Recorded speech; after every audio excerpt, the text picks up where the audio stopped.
My name is Heun, I'm a consultant psychiatrist, and I'd like to talk about obsessive-compulsive disorder today, and in our serious mental health disorders explained for Global Psychiatry Archives.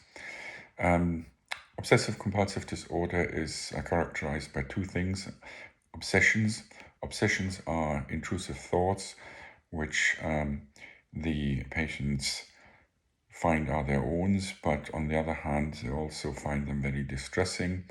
So it could be a thought of being unclean or being ugly or whatever. So there are different types of obsessions, and compulsions, in contrast, are actions to sometimes to prevent this distress, anxiety, which is related to these obsessions. So there are quite a few of these obsessions which can be traumatizing to the patient. Usually one criterion for a mental health disorder is that it affects the life. In this case, it usually affects the life of the patient by preventing him doing something, but very often it's also by preventing them using their time appropriately or wasting time. There are different types of obsessions. As I said, contamination is very common. Order, so people have to do things in order. I remember a patient who had to go up and down the stairs in prime numbers, and another patient who had to have a specific order whilst eating something. So she then spent about 4.5 hours to eat her food, just to do it in the right way, which was a very extensive ritual. So safety is another obsession. Sometimes, and sometimes it's intrusive thoughts or aggressive acts. So I had a patient once who was thinking that he had to de-skin his girlfriend, and even though he found it absolutely impossible, he would do anything, he had this thought and couldn't get away with this thought. It was very disturbing for himself. And then there's this sort of doing the right thing, so be very scrupulous about themselves. It could be that they are very anxious about breaking the law or doing something wrong in their religious thoughts, or not being praying enough or not praying in the right way. And this then leads to compulsions. There are some things like check-in. People have to check the doors. We all do this from time to time when we're unsure, but people with obsessive-compulsive disorder might have to check the door 20 times before they can leave the house, or they have to check out every socket. Sometimes they check whether the light is going on and have to check it 10 times to switch it on and off. Some people are obsessed about their safety of their children and have to check on their children's regularly, which can be very stressful for the children or other family members.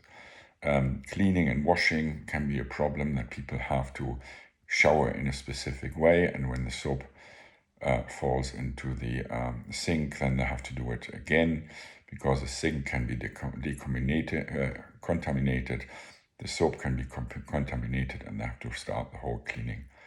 Counting is an issue. Some people have to count their steps and other things, whatever you can think of, they have to count. Things have to be arranged in a specific way that can affect eating, that also can affect putting the clothes on, and people have to do it in a very specific ritual, and this can be extremely stressful.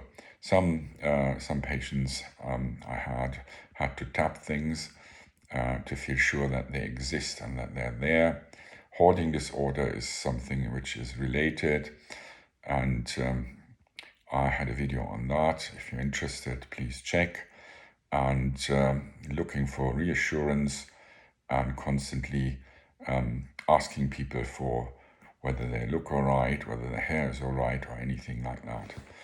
Or other people have this excessive list making, and these things can very much affect their lives.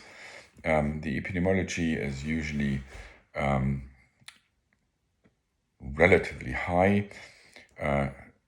The prevalence is high simply because it's a very chronic disorder. It can happen between 0.5% to up to 3%, depending on the criteria.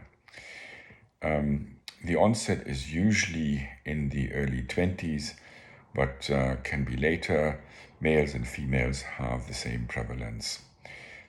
From concerning the origin, there are different discussions about neurochemical imbalances, about immunological effects on the brain. There have been abnormalities being seen in the brain, but they are usually very minor. There is a family aggregation, so that, if you have a first-degree relative, you sometimes have more of these disorders in the relatives when you have an index patient who has OCD. There are other psychological explanations, that there's an arousal symptom, or a neutral stimulus is then triggered or triggers some obsessions and provokes anxiety, or there could be a wrongly learned compulsion which reduces the anxiety, and which is then repeated over and over again to reduce anxiety.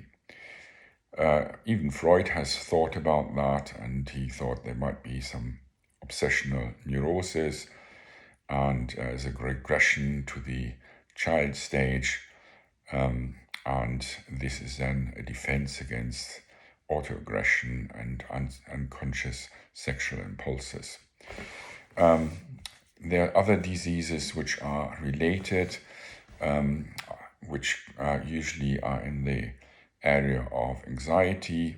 Sometimes it's difficult to distinguish schizophrenia, where they have paranoid ideas, and but in this respect, very often the paranoid ideas in schizophrenia are not seen coming from themselves. People with OCD very often know that it's their thought. There's lots of anxiety and depression. We call it comorbidity. People have panic disorders and sometimes impulse control disorders. And lots of abnormal behavior and lots of suicidal thoughts can be associated with that. And the differential diagnosis can be seen as a depression, other phobias, body dysmorphic disorder, depending on the trigger. I hope you enjoyed this information, and if you want to see more, please check our channel, and maybe in the near future we will talk about the management and treatment of OCD, but I don't want to overdo it in one video. If you want more information about mental health explained, please subscribe to our channel, Global Psychiatry Archives on YouTube, and enjoy the day, and thank you for listening. Bye-bye.